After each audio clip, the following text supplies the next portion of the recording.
So let's talk about Twitter, which has become my favorite social media platform this year. I went from 0 to 1,000 plus followers in just 46 days. I'm closer to 2,000 followers now, and it's led to hundreds of people joining my email list, 5 figures worth of info product consulting and coaching deals, and also connections with multimillionaires that I met just through Twitter. Now, especially if you enjoy writing, I think Twitter is one of the best, if not the best places to build an audience and grow your business on social media in 2021 and beyond. And in this video, I'm gonna show you the exact steps that I took to go from 0 to 1,000 plus followers in just 46 days and how you can do it too. So I have 7 steps for you today to grow on Twitter. Let's jump into the first one right now. Step number 1 is to be interesting. People wanna follow interesting people. So how do you be interesting? Well, do interesting things. So maybe you're working on developing a new skill, or maybe there's a hobby that you really enjoy, or maybe you're building a business and maybe you want to share your journey, document the journey. Those are all things that are interesting to other people. So as long as there is some other group of people that's interested in something that you're working on, which is most likely going to be the case, you can build a Twitter audience and grow your audience by just sharing content and sharing your journey on what you're working on, right? Something interesting that you're doing. Step number 2 is to pick your 3 main content pillars. Now, your content pillars are everything that you tweet about. All of your content is going to fall into one of these pillars or one of these buckets. Now, how do you pick your content pillars? Well, it's an overlap between something that you're good at or something that you're working on and something that a group of people or your audience wants to hear about. So that's why step number 1 is so important, of being interesting and doing interesting things, because that is going to give you ammunition for your content pillars and what to talk about there, anything that you want to tweet about and create content around. So my 3 main content pillars are email marketing, info products, and online business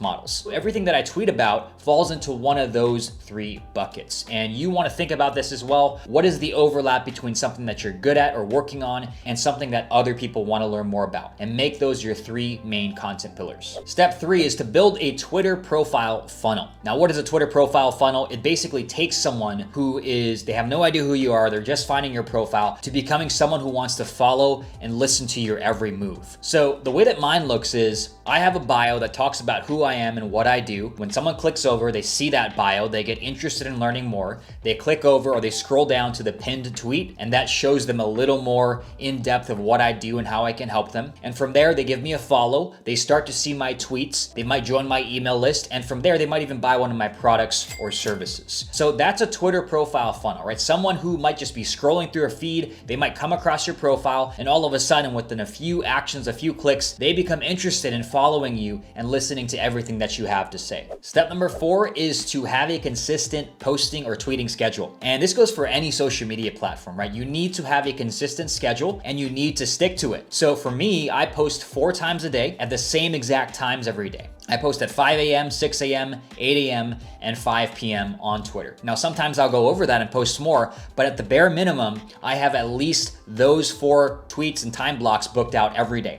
Now, I use a tool called Hype Theory, and what Hype Theory does is it helps me to schedule out my tweets so that I'm never scrambling in the morning to type something up and put it into Twitter and make sure that I don't miss the day. So I always have about 3 to 4 days to a week scheduled out using the tool, and it really helps me to stay consistent. So if you're struggling with consistency and struggling with figuring out what to write, I highly recommend you pick up a tool like Hype Theory and schedule out a few days so that you don't have to think about it every single day. Another extra tip that I have is I spend 30 minutes every evening, usually around 5 to 6 p.m., just typing out 4 to 5 tweets. And then I schedule it in a tool like Hype Theory. And in the morning, I'll spend another 30 minutes editing those tweets and cleaning anything up that didn't make sense. So what that allows me to do is type at night when I'm just not feeling too creative. I just want to get my thoughts out on paper. And in the morning, when I have more of that creative juice and energy, I can go in and make sure that it looks polished and clean before it goes out. So if you want to start scheduling out your tweets with Hype Theory, that's another benefit, is you get to sit on it overnight, sleep on it, and make sure that you wake up and have it polished off before you send it out. Step number 5 is to engage with accounts that are bigger than you. And this is what I did in the beginning. This really helped me out. Was I found accounts that had 10, 20, 30,000 followers that I wanted to build a connection with, and I found a way to be valuable and I engaged with them. So how can you engage with these bigger accounts? Well, you can like their posts, right? You can make lists of these accounts that you want to build a connection with, and you can start liking their posts every day. You can comment thoughtfully, and that means don't just write good tweet,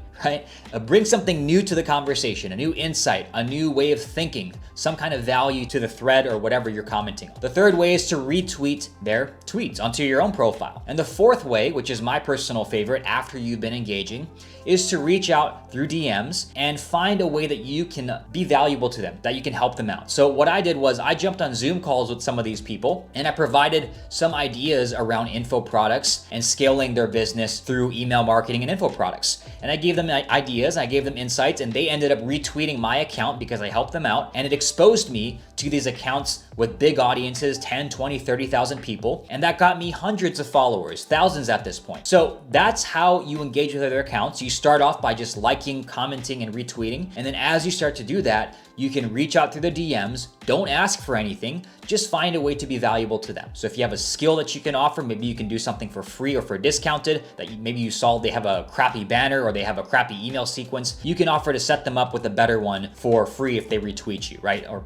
help you out somehow. So that's a big one right there, is to engage with accounts that are bigger than yours and find a way to be valuable to them, because they're going to end up helping you out back by retweeting you and bringing hundreds, maybe thousands of followers to your account. Number 6 is to build your own idea factory. And I learned this through a training from two really brilliant entrepreneurs named David Perel and Ali Abdal. I'll link to their training below here. And it was a 1-hour training where they talked about building an idea factory. Now, an idea factory is a way where you consume information, right? You're watching videos, podcasts, you're reading books, and you're taking all this information and you're using it to give you ideas for your own content. So how you do that is you need to create some kind of capture area. And I use a tool called Notion, where I capture all of my ideas from everything that I read and listen to in this one area. It's a project management tool, and that gives me ideas for creating content around. So for example, I'll read a book, I'll see an insight that really resonates with me. I'll put it into this idea factory notepad, and I'll use that to create 4, 5, 10 different tweets. And you can do that every single day. So yeah, creation is important, but so is consumption, because by consuming things and learning new things, that's how you are going to get ideas. And that's what this idea factory is having a way to capture all the information you're consuming and turn that into ideas for your content, and in this case, for your tweets. The 7th and final step is to always give before you ask. And this is not just for Twitter, this is for everything, right? Anytime that you are asking someone for something,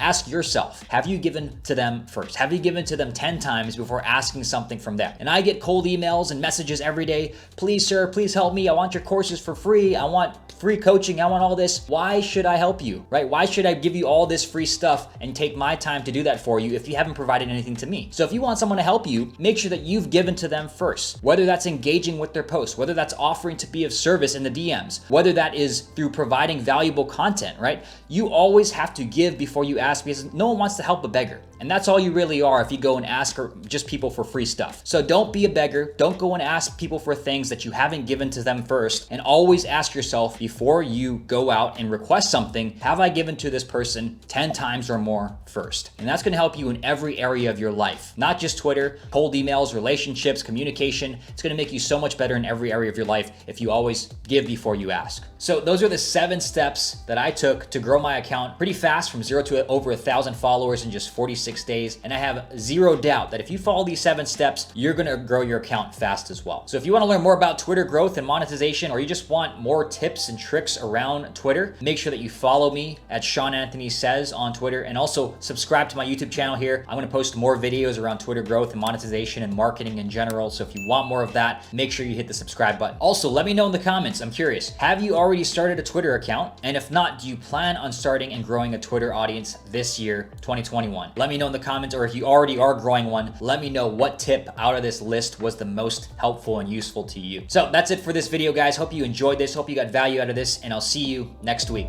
Take care.